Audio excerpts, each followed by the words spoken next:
Niranjan J പിള്ളായി അഖിലേന്ത്യാ തലത്തിൽ 883 rank കരസ്ഥമാക്കിയ ഏറ്റവും മിടുക്കനായ വിദ്യാർത്ഥി. കോട്ടയം കാരിത്ത സ്വദേശിയാണ് നിരഞ്ജൻ. ITC ലിമിറ്റഡിൽ ഏരിയ മാനേജറായി സേവനമനുഷ്ഠിക്കുന്ന ജിനു ബിയുടെയും മഹാത്മാഗാന്ധി യൂണിവേഴ്സിറ്റിയിൽ ടെക്നിക്കൽ ഓഫീസറായ മഞ്ജു ഗോപിനാഥിന്റെയും മകനാണ് നിരഞ്ജൻ. മാന്നാനം K സ്കൂളിൽ +2 പഠനത്തോടൊപ്പം ബ്രില്യന്റിന്റെ എൻട്രൻസ് പരിശീലനം നടത്തി വരികയാണ്. ഈ വർഷം നടന്ന JEE മെയിൻ പരീക്ഷയിൽ അഖിലേന്ത്യാ തലത്തിൽ 110 റാങ്ക് നേടിയിരുന്നു.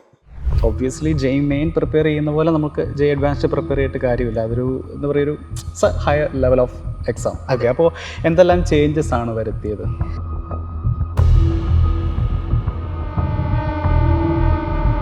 തുടക്കം മുതൽ +1 ഫുൾ JEE അഡ്വാൻസ്ഡ് പ്രിപ്പറേഷൻ ആയിരുന്നു. പിന്നെ +2ൻ്റെ ഏകദേശം ഒരു 3/4 ഭാഗവും JEE അഡ്വാൻസിനാണ് പഠിച്ചത്. JEE മെയിൻസിൻ്റെ ഒരു 2-3 മാസം മുമ്പാണ് മെയിൻസിൻ്റെ പ്രിപ്പറേഷനിലോട്ട് ഷിഫ്റ്റ് ചെയ്തത്.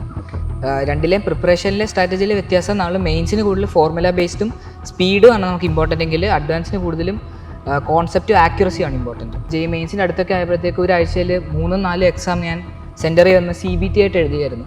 അപ്പോൾ അതൊത്തിരി ഹെൽപ്പ് ചെയ്തു.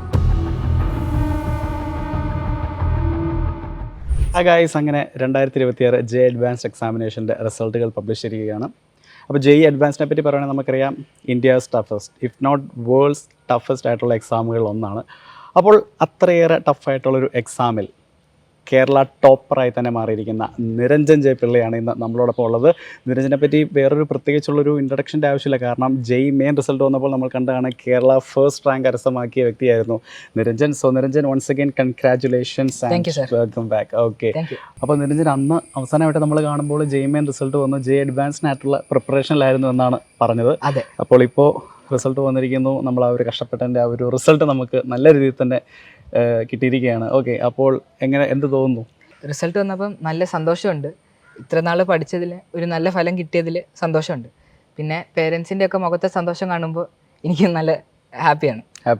Okay, obviously JEE main prepare ചെയ്യുന്ന പോലെ നമുക്ക് JEE അഡ്വാൻസ്ഡ് പ്രിപ്പയർ ചെയ്തിട്ട് കാര്യമില്ല. അതൊരു എന്താ പറയുക, ഒരു higher level of exam. Okay, അപ്പോൾ എന്തെല്ലാം ചേഞ്ചസ് ആണ് വരുത്തിയത്?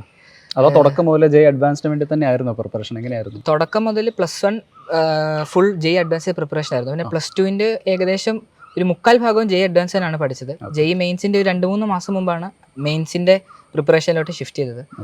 അപ്പോൾ JEE മെയിൻസിൻ്റെ ശേഷം പിന്നെയും ഫുൾ JEE അഡ്വാൻസ് തന്നെയാണ് പ്രിപ്പയർ ചെയ്തത്. ഓക്കെ, അപ്പോൾ തുടക്കം പോലെ ഒരു മെജോറിറ്റി നമ്മുടെ ഫോക്കസ് എന്ന് പറയുന്നത് JEE അഡ്വാൻസ്ഡ് തന്നെയായിരുന്നു. അതെ, JEE അഡ്വാൻസ് തന്നെയായിരുന്നു. ഓക്കെ, ഞാൻ ആ ഒരു തുടക്കത്തിൽ പറഞ്ഞ പോലെ തന്നെ JEE അഡ്വാൻസ്ഡ് എന്ന് പറഞ്ഞാൽ ലോകത്തിൽ തന്നെ വളരെ ടഫസ്റ്റ് ആയിട്ടുള്ള എക്സാമുകളിൽ ഒന്നാണ്. So if you do comparison, എന്തെല്ലാമാണ് JEE main and JEE advanced തമ്മിലുള്ള വ്യത്യാസം എന്ന് പറയുന്നത്? Like the level of questions, the way of preparation എല്ലാം കൂടെ നോക്കുവാണെങ്കിൽ. JEE അഡ്വാൻസ് എന്ന് പറഞ്ഞു കഴിഞ്ഞാൽ എല്ലാ ക്വസ്റ്റ്യനും ന്യൂ ക്വസ്റ്റ്യൻസ് ആണ്. JEE മെയിൻസിൽ നമുക്ക് കുറേ ക്വസ്റ്റ്യന് നമുക്ക് എല്ലാ വർഷവും സെയിം പാറ്റേണിലെ ക്വസ്റ്റ്യൻ ഒക്കെ ചോദിക്കാറുണ്ട്. JEE അഡ്വാൻസിൽ അങ്ങനെ ഇല്ല. അതുകൂടാതെ JEE അഡ്വാൻസിൽ ഫോർമുല ബേസ്ഡ് ആയിട്ടുള്ള ക്വസ്റ്റ്യൻസ് വരാറില്ല, എല്ലാം കോൺസെപ്റ്റ് ബേസ്ഡ് ആയിട്ടാണ്. അപ്പോൾ രണ്ടിലെയും പ്രിപ്പറേഷനിലെ സ്ട്രാറ്റജിയിലെ വ്യത്യാസം നമ്മൾ മെയിൻസിന് കൂടുതൽ ഫോർമുല ബേസ്ഡും സ്പീഡും ആണ് നമുക്ക് ഇമ്പോർട്ടൻ്റ് എങ്കിൽ അഡ്വാൻസിന് കൂടുതലും കോൺസെപ്റ്റും ആക്യുറസിയാണ് ഇമ്പോർട്ടൻറ്റ്. ഓക്കെ, അപ്പോൾ ഈ കോൺസെപ്റ്റും ആക്യുറസിയും എങ്ങനെയാണ് നിരഞ്ജൻ അതിലൊരു എക്സ്പെർട്ടീസ് കൈവരിച്ചത്? ഫസ്റ്റ് ഓഫ് ഓൾ നമ്മുടെ ബ്രില്യൻറ്റിൻ്റെ ക്ലാസ്സസ്, അതുകൂടാതെ നമ്മുടെ മെറ്റീരിയലൊക്കെ സോൾവ് ചെയ്തു. അതുകൂടാതെ നമ്മൾ ബ്രില്യൻറ്റിൻ്റെ എക്സാംസ്, അതുകൂടാതെ അതിൻ്റെ അനാലിസിസ് അതൊക്കെ നടത്തിയാണ് കോൺസെപ്റ്റ് ബിൽഡിങ് ചെയ്തത്. ഓക്കെ, എത്രത്തോളം ഉണ്ടായിരുന്നു നമ്മുടെ ബ്രില്യൻറ്റിൻ്റെ ഒരു ഇൻവോൾവ്മെൻറ്റ്? ലൈക്ക് പ്രൊഫസേഴ്സ് ഉണ്ട്, കോർഡിനേറ്റേഴ്സ് ഉണ്ട്, ക്ലാസ് ടീച്ചേഴ്സ് ഉണ്ട്, എങ്ങനെയായിരുന്നു? ബ്രില്യൻറ്റിൻ്റെ നല്ലൊരു ഇൻവോൾവ്മെൻറ്റ് തന്നെ ഉണ്ടായിരുന്നു. JEE അഡ്വാൻസിൻ്റെ അടുത്തൊക്കെ ആയപ്പോഴത്തേക്കും, അതുകൂടെ JEE മെയിൻസിൻ്റെ അടുത്തൊക്കെ ആയപ്പോഴത്തേക്കും ഒരാഴ്ചയിൽ 3-4 എക്സാം ഞാൻ സെൻറ്ററിൽ വന്ന് CBT ആയിട്ട് എഴുതിയായിരുന്നു. അപ്പോൾ അതൊത്തിരി ഹെൽപ്പ് ചെയ്തു. ഓക്കെ, ഈ CBT മോഡുള്ള എക്സാംസ് എന്ന് പറയുമ്പോൾ അത് JEE ആൾക്കാരെ സംബന്ധിച്ചുള്ള ഒരു പുതിയൊരു കാര്യമല്ല. ബട്ട് സ്റ്റിൽ എന്താ പറയുക, അതിലെ ടൈം മാനേജ്മെൻറ്റും കാര്യങ്ങളൊക്കെ എങ്ങനെയാണ്? അതിലെ ടൈം മാനേജ്മെൻറ്റ് ഓരോരുത്തർക്കും വ്യത്യാസമാണ്. അപ്പോൾ നമ്മൾ ആദ്യത്തെ കുറച്ച് എക്സാമിൽ ചെയ്ത് നമുക്കെന്താണ് വർക്ക് ചെയ്യുന്നതെന്ന് നമ്മൾ മനസ്സിലാക്കിയെടുക്കണം. അപ്പോൾ എനിക്ക് വർക്ക് ചെയ്തത് ഫസ്റ്റ് ഫിസിക്സ് സ്റ്റാർട്ട് ചെയ്തു, പിന്നെ കെമിസ്ട്രിയിലോട്ട് പോയി, പിന്നെ ഏകദേശം എക്സാമിൻ്റെ ഒരു ഹാഫ് ദ എക്സാംസ് ടൈം, അപ്പോൾ ഏകദേശം 3 hour പേപ്പറാണെങ്കിൽ ഒരു 90 minutes 100 minutes എങ്കിലും ഞാൻ മാത്സിന് കൊടുക്കാൻ ട്രൈ ചെയ്തു. കാരണം മാത്സിലെ ക്വസ്റ്റ്യൻസ് പൊതുവെ ഡിഫിക്കൽട്ട് ആൻഡ് ലെങ്തി ആയിട്ടാണല്ലോ വരുന്നത്, JEE മെയിൻസ് ആയാലും അഡ്വാൻസ് ആയാലും. ഈ ഒരു പല സബ്ജക്റ്റുകളെ അപ്രോച്ച് ചെയ്യുന്ന ഒരു രീതി എങ്ങനെയായിരുന്നു? ഇപ്പോൾ ഈ പറഞ്ഞ പോലെ മാത്സ് ഓഫ് കോഴ്സ് ലെങ്തിയാണ്, കുറച്ചുകൂടെ എന്താ പറയുക തല പുകയ്ക്കേണ്ട ഒരു ഏരിയ ആണ്. അപ്പോൾ ഒബ്വിയസ്ലി അതിന് നമ്മളൊരു എക്സ്ട്രാ ടൈം കൊടുക്കേണ്ടി വരും. അല്ലേ? അപ്പോൾ നിരഞ്ജൻ്റെ കേസിൽ എങ്ങനെയായിരുന്നു? മാത്സിന് തന്നെയായിരുന്നു അതോ അല്ലെങ്കിൽ നിരഞ്ജൻ്റെ ഒരു എന്താ പറയുക ഈച്ച് സബ്ജക്റ്റിന് നിരഞ്ജൻ്റെ ഒരു അപ്രോച്ച് എങ്ങനെയായിരുന്നു? എനിക്ക് കെമിസ്ട്രി കുറച്ച് ബുദ്ധിമുട്ടായിട്ടുള്ള സബ്ജക്റ്റാണ്. അപ്പോൾ ആദ്യത്തെ +1 ഞാൻ കെമിസ്ട്രി അധികം പഠിച്ചില്ല, ജസ്റ്റ് എക്സാമിന് വേണ്ടി പഠിച്ചുള്ളൂ. അത് പക്ഷേ അങ്ങനല്ല ചെയ്യേണ്ടത്. എല്ലാ സബ്ജക്റ്റിനും അതിൻ്റേതായ ഇമ്പോർട്ടൻസ് നമ്മൾ കൊടുക്കണം. അപ്പോൾ എനിക്കും പിന്നെ കുറേ പേർക്കും പറ്റുന്ന മിസ്റ്റേക്കാണ് കെമിസ്ട്രി ഇഗ്നോർ ചെയ്യുന്നത്. അപ്പോൾ തുടക്കം മുതൽ തന്നെ കെമിസ്ട്രി NCERT തന്നെ നല്ലപോലെ പഠിച്ചു കഴിഞ്ഞാൽ നല്ലപോലെ നമുക്ക് ചെയ്യാൻ പറ്റും. Okay, what about physics, maths? ഫിസിക്സും മാത്സും എനിക്ക് കുറച്ചുകൂടെ ഇഷ്ടമുള്ള സബ്ജക്റ്റ് ആയിരുന്നു. അപ്പോൾ അത് ഞാൻ കൂടുതൽ ഫോക്കസ് ചെയ്തിരുന്നു. ഫിസിക്സിനും മാത്സിനും നമുക്ക് കോൺസെപ്റ്റ് പ്ലസ് ഫോർമുലയാണ് വരുന്നത്. അപ്പോൾ അത് രണ്ടിൽ നമ്മൾ കോൺസെപ്റ്റ് ബിൽഡിങ്ങിന് വേണ്ടി ക്വസ്റ്റ്യൻ ചെയ്യണം, പിന്നെ ഫോർമുല ഓർക്കാനായിട്ട് റിവിഷൻ നടത്തണം. ഓക്കെ, അപ്പോൾ മാത്സും ഫിസിക്സുമാണ് ഫേവറേറ്റ് സബ്ജക്റ്റ് എന്ന് പറയുന്നത്. എന്ന് മുതലാണ് അവർ ഇഷ്ടം തുടങ്ങിയത്? പണ്ട് മുതൽ തന്നെ മാത്സും ഫിസിക്സും നല്ല ഇഷ്ടമായിരുന്നു. കെമിസ്ട്രി +1 +2 കുറച്ച് ഓർഗാനിക് ഒക്കെ വന്നപ്പോഴാണ് എനിക്ക് കുറച്ച് ബുദ്ധിമുട്ടായിട്ട് എനിക്ക് തോന്നിയത്. ഓക്കെ, ഇപ്പോൾ കെമിസ്ട്രി എന്ന് പറഞ്ഞാൽ ഒരു ബൈ ഹാർട്ട് ചെയ്ത് പഠിക്കേണ്ടതായിട്ടുള്ളൊരു ബുദ്ധിമുട്ടായിരുന്നില്ല ഇനോർഗാനിക്കിലൊക്കെ? ഓക്കെ, കെമിസ്ട്രി ബൈ ഹാർട്ട് ചെയ്യുന്നതും അതുകൂടാതെ നമുക്ക് ബൈ ഹാർട്ട് ചെയ്യുന്നത് മറന്നു പോകില്ല. അപ്പോൾ ഒന്നുകൂടെ പിന്നെയും പഠിക്കണമല്ലോ. അപ്പോൾ അതിന് നല്ല മനസ്സ് കാണിക്കണം പിന്നെയും പഠിക്കാനായിട്ട്. അത് ഇമ്പോർട്ടൻ്റ് ആണ് എക്സാമിന്. ഓക്കെ, അപ്പോൾ ഏറ്റവും ഫേവറേറ്റ് സബ്ജക്റ്റ് മാത്സ്. ഏറ്റവും ഫേവറേറ്റ് ഒരു സ്ട്രീം ചോദിക്കുവാണെങ്കിൽ? ഏറ്റവും ഫേവറേറ്റ് എഞ്ചിനീയറിങ്ങിൻ്റെ എനിക്ക് കമ്പ്യൂട്ടർ സയൻസ് അല്ലെങ്കിൽ EEE അല്ലെങ്കിൽ ECEക്ക് പോകാനായിട്ടാണ്. ഓക്കെ, എന്തുകൊണ്ടാണ് അതിനോടൊരു താല്പര്യം? അതിൽ ഞാൻ ചോദിച്ചറിഞ്ഞതിൽ വെച്ച് അതിന് ഫ്യൂച്ചറിൽ നല്ല സ്കോപ്പ് ഉണ്ടെന്നും അതുകൂടാതെ കുറച്ചുകൂടെ എനിക്കിഷ്ടമുള്ള ഒരു സബ്ജക്റ്റ് ഓറിയൻറ്റഡ് ആണെന്നും ഞാൻ മനസ്സിലാക്കി. അത് കാരണം. ഓക്കെ, അപ്പോൾ ഫ്യൂച്ചറിൽ എന്താകാനാണ് ആഗ്രഹം? ഫ്യൂച്ചറിൽ ഇപ്പോൾ കുറേ പ്ലാൻ ഉണ്ട്. ഒരു പ്ലാൻ എന്ന് വെച്ചാൽ എനിക്ക് ഫിനാൻഷ്യൽ ഇൻഡസ്ട്രിയിൽ ക്വാണ്ടിറ്റേറ്റീവ് അനാലിസിസ് ചെയ്യാനായിട്ടാണ്. ക്വാണ്ട് എന്ന് പറയാം പണി. അപ്പോൾ അത് നമ്മുടെ ഫിനാൻഷ്യൽ മാർക്കറ്റിനെ മാത്തമാറ്റിക്സ് വെച്ച് അനലൈസ് ചെയ്യുന്നൊരു ഫീൽഡാണ്. വളരെ കേട്ടിട്ടില്ലാത്തൊരു ഭയങ്കര അതിനെപ്പറ്റി റിസർച്ച് ഒക്കെ ചെയ്തിട്ടുണ്ടെന്ന് തോന്നുന്നു. ഉണ്ട്, അത് പക്ഷെ ഭയങ്കര പാടാണ് അത് കിട്ടാൻ. അത് പക്ഷേ കിട്ടുവാണെങ്കിൽ നല്ലതാണ്. കിട്ടാണ്ട് അവിടെ പോകാൻ കിട്ടും തീർച്ചയായിട്ടും തന്നെ കിട്ടും.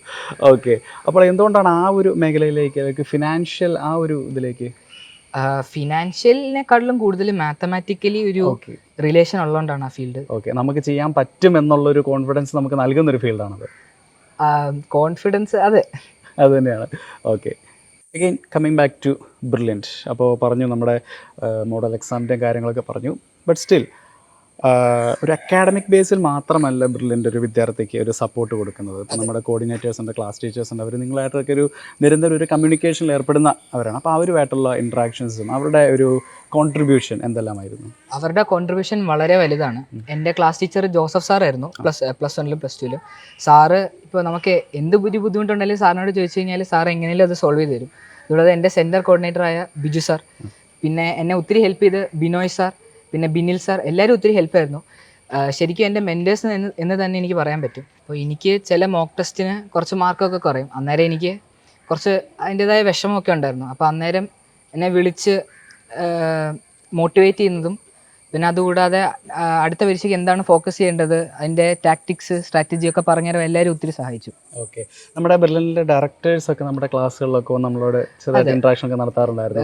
ആ മൊമെന്റ് ഒക്കെ എങ്ങനെയുണ്ടായിരുന്നു? ബെർലിനിലെ മോഡൽ എക്സാം കഴിയുമ്പോഴത്തേക്കും നമ്മുടെ സെൻറ്ററിലെ ഇൻചാർജ് ആയിട്ടുള്ള ഡയറക്ടർ സാർ നമ്മുടെ ക്ലാസ്സിൽ വന്ന് നമ്മളോട് എങ്ങനെയൊക്കെ പഠിത്തമൊക്കെ എങ്ങനെ പോകുന്നു, പിന്നെ സന്തോഷത്തിലാണോ എന്നൊക്കെ ചോദിക്കാറുണ്ട്. നിരഞ്ജന്റെ സെൻട്രൽ ഇൻചാർജ് ആരായിരുന്നു? സെബാസ്റ്റ്യൻ സാറായിരുന്നു. ഞാൻ മാന്നാനത്താണ് പഠിച്ചത്. അപ്പോൾ സെബാസ്റ്റ്യൻ സാറ് ഏകദേശം എല്ലാ മോഡൽ എക്സാം കഴിഞ്ഞാലും നമ്മുടെ സെൻറ്ററിൽ വരും, ക്ലാസ്സിൽ വരും, നമ്മുടെ ക്യാഷ് പ്രൈസസ് ഒക്കെ ഡിസ്ട്രിബ്യൂട്ട് ചെയ്യും, മോട്ടിവേറ്റ് ചെയ്യാനൊക്കെ സാറ് വരാറുണ്ട്. ഓക്കെ, ആ ഇൻട്രാക്ഷൻ ഒക്കെ എങ്ങനെ ഉണ്ടായിരുന്നു? സാറ് വരുമ്പോൾ എല്ലാ പ്രാവശ്യം വരുമ്പോഴും ഇത് ക്യാഷ് പ്രൈസ് ഡിസ്ട്രിബ്യൂട്ട് ചെയ്തിട്ട് നമ്മളോട് കുറച്ച് നേരം സംസാരിക്കും. നമുക്ക് എന്തെങ്കിലും ടെൻഷൻസ് ഒക്കെ ഉണ്ടെങ്കിൽ സാറിനോട് പറയും. പിന്നെ സാറ് പോകാൻ നേരത്ത് എപ്പോഴും പറയുന്നതാണ് മുട്ടായി വാങ്ങിത്തരാം, ഐസ്ക്രീം വാങ്ങിത്തരാം, അങ്ങനെ വാങ്ങിച്ച് തന്നിട്ടുണ്ട്. ഓക്കെ, അതുപോലെ തന്നെ എടുത്തു വരേണ്ട ഒരു ഫാക്ടറാണ് നമ്മുടെ ടീച്ചിങ് ഫാക്കൽറ്റി. ഉറപ്പായിട്ടും, തീർച്ചയായിട്ടും അല്ലേ? അപ്പോൾ എങ്ങനെയായിരുന്നു അവരുമായിട്ടുള്ള, കാരണം വളരെ അപ്രോച്ചബിൾ ആയിട്ടുള്ള പ്രൊഫസേഴ്സാണ്, അതുപോലെ എക്സ്പീരിയൻസ് ഉള്ള പ്രൊഫസേഴ്സാണ്. അപ്പോൾ അത്രയും മികച്ച ഒരു ഫാക്കൽറ്റീസിനെ എങ്ങനെയാണ് നിരഞ്ജൻ മാക്സിമം യൂട്ടിലൈസ് ചെയ്തത്? നമ്മുടെ ഫാക്കൽറ്റീസ് എന്ന് പറഞ്ഞാൽ എല്ലാവരും നല്ലപോലെ പഠിപ്പിക്കാൻ അറിയാവുന്നവരാണ്, എല്ലാവരും നല്ലപോലെ പഠിപ്പിക്കുന്നവരുമാണ്.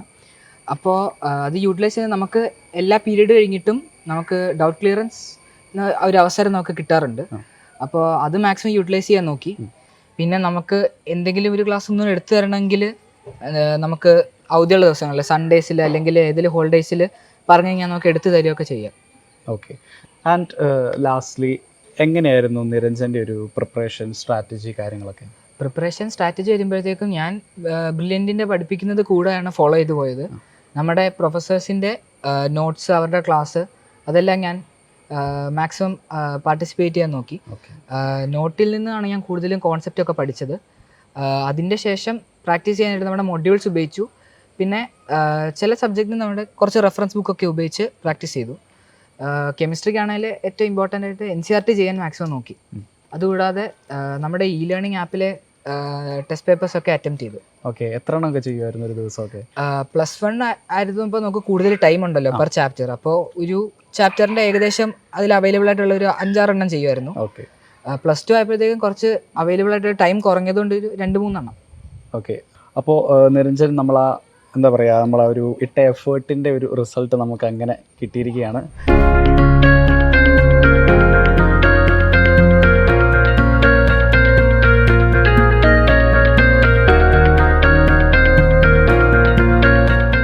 സോ നിരഞ്ജൻ്റെ അമ്മയും അതുപോലെ തന്നെ സഹോദരനും നമ്മളോടൊപ്പം ചേർന്നിട്ടുണ്ട്. മാം നമസ്കാരം. ഓക്കെ, മാമിനെ പറ്റി ഒരു 2 വാക്ക്. എൻ്റെ പേര് മഞ്ജു എന്നാണ്. ഞാൻ MG യൂണിവേഴ്സിറ്റി ഫിസിക്സ് ഡിപ്പാർട്ട്മെൻറ്റിൽ ടെക്നിക്കൽ ഓഫീസറായിട്ട് വർക്ക് ചെയ്യുകയാണ്.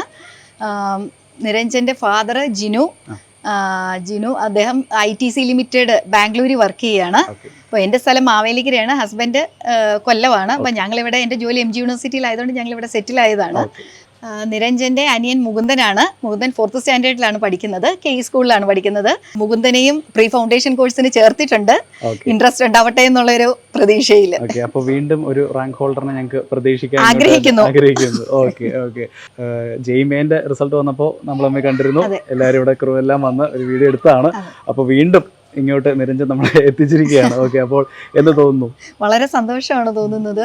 നിരഞ്ജൻ ഒത്തിരി കഷ്ടപ്പെട്ട് പഠിച്ചു, അപ്പോൾ അതിൻ്റെ ഒരു റിസൾട്ട് വളരെ സന്തോഷം തോന്നുന്നുണ്ട്. ഓക്കെ. അതുപോലെ ബ്രില്യൻറ്റിനോട് എന്താണ് പറയാനുള്ളത്? ശരിക്കും ഇങ്ങനെ ഒരു അവസരത്തിലേക്ക് എത്തിച്ചത് ബ്രില്യൻ്റാണ്. അപ്പോൾ അതിൽ KE സ്കൂളിലാണ് നിരഞ്ജൻ പഠിച്ചത്. അപ്പോൾ KE സ്കൂളിലെ ടീച്ചേഴ്സും അതിനോടൊപ്പം തന്നെ ബ്രില്യൻറ്റിലെ ടീച്ചേഴ്സ്, പ്രത്യേകിച്ച് ഇപ്പോൾ എടുത്തു പറയുകയാണെങ്കിൽ ക്ലാസ് ടീച്ചർ ജോസഫ് സാറ്, പിന്നെ ബിജു സാറ്, അതുപോലെ ബിനോയ് സാറ്, എല്ലാവരും, ബിനിൽ സാറ്, എല്ലാവരും, ആരും നമുക്കങ്ങനെ ഒഴിവാക്കാൻ പറ്റില്ല. എല്ലാവരും ഈ ഒരു യാത്രയിൽ ഞങ്ങളെ വളരെയധികം സപ്പോർട്ട് ചെയ്തതാണ്. ഓക്കെ. അതുപോലെ ഇപ്പോൾ മാം എടുത്തു പറഞ്ഞൊരു കാര്യമാണ് നമ്മുടെ കോർഡിനേറ്റേഴ്സിൻ്റെ ഒരു കാര്യം. കോർഡിനേറ്റേഴ്സ് പറഞ്ഞാൽ ജസ്റ്റ് സ്റ്റുഡൻസിൻ്റെ കാര്യം മാത്രം നോക്കുമല്ല, like they're acting like a bridge. നിങ്ങളുടെ പേരൻസിൻ്റെയും സ്റ്റുഡൻറ്റിൻ്റെയും നടുക്ക് എന്നൊരു വ്യക്തമായ ഒരു കമ്മ്യൂണിക്കേഷൻ നൽകുന്ന അവരാണ്. അവരുമായിട്ടുള്ള ഇൻട്രാക്ഷൻ അല്ലെ അവരുടെ ഒരു കോൺട്രിബ്യൂഷൻ ഒക്കെ എങ്ങനെയായിരുന്നു? സാറേ, പറഞ്ഞു കഴിഞ്ഞാൽ ഇപ്പം നിരഞ്ജനെ സംബന്ധിച്ച് കെമിസ്ട്രി ഭയങ്കര ടഫാണ്. അപ്പോൾ ആദ്യമേ തന്നെ ഞാനിപ്പോൾ ജോസഫ് സാറിനോട്, പിന്നെ ബിജു സാറിനോട്, പിന്നെ ബിനിൽ സാറ്, ജൂണി സാർ, എല്ലാവരോടും തന്നെ ഞാൻ സമീപിച്ചിട്ടുണ്ട് എങ്ങനെയാണ് നമുക്കതൊന്ന് ഇമ്പ്രൂവ് ചെയ്യാൻ പറ്റുന്നത്. കാരണം നിരഞ്ജന് ടെൻഷനൊക്കെ ഉള്ള ആളാണ്. അപ്പോൾ അതിൽ ഇപ്പോൾ ബിനോയ് സാറ് തന്നെ ആണെങ്കിലും ഇപ്പോൾ എന്നെ തന്നെ വിളിക്കും നിരഞ്ജൻ്റെ കാര്യങ്ങൾ ചോദിച്ചിട്ടാണെങ്കിലും. ഇപ്പോൾ ഇത്രയും തിരക്കുള്ള, ഇപ്പോൾ ഒരു കുട്ടിയല്ലല്ലോ പഠിക്കുന്നത്. അപ്പോൾ ഈ ടീച്ചേഴ്സിൻ്റെ എല്ലാവരുടെയും ഇൻഡിവിജ്വൽ അറ്റൻഷൻ കിട്ടുന്നുണ്ടായിരുന്നു ഓരോ കാര്യങ്ങളിലും. നമുക്ക് വളരെ വലിയ കാര്യമാണ്, അവരിപ്പോൾ എത്രയോ സ്റ്റുഡൻസിനെ കാണുന്നതാണ്. പക്ഷേ നമുക്ക് അവരെത്ര സമയം വേണേലും നമുക്ക് വേണ്ടി ചിലവാക്കുമായിരുന്നു. അപ്പോൾ ശരിക്കും ബ്രില്യൻ ജോസഫ് സാറ്, ഒന്നുകൂടെ ഞാൻ എടുത്ത് പറയുകയാണ്, Joseph sir, Binoy sir, Biju sir, Binil sir, ഞാൻ ജൂണി സാറ് തന്നെ നമ്മുടെ പേരൻസ് മീറ്റിംഗ് നടക്കുമ്പോൾ ഞാൻ ജൂണി സാറിനോട് ചോദിച്ചിട്ടുണ്ട് ഓർഗാനിക് കെമിസ്ട്രി സാറേ ഭയങ്കര ടഫാണ്, എന്ത് ചെയ്യണം? അപ്പോൾ സാറ് നിന്ന് പറഞ്ഞു തരും എന്താ ചെയ്യേണ്ടത് എന്നുള്ളത്. അപ്പോൾ ഇവരുടെ എല്ലാവരുടെയും വലിയൊരു സപ്പോർട്ട് കൊണ്ടാണ് നിരഞ്ജൻ ഇപ്പം ഞങ്ങൾക്ക് ഇവിടെ നിൽക്കാനുള്ള ഒരു പ്ലാറ്റ്ഫോം കിട്ടിയത് തന്നെയാണ് ഞാൻ വിശ്വസിക്കുന്നത്. പിന്നെ ദൈവാനുഗ്രഹം. തീർച്ചയായിട്ടും. Okay. Brilliant Study Center, India's #1 coaching center for NEET and JEE.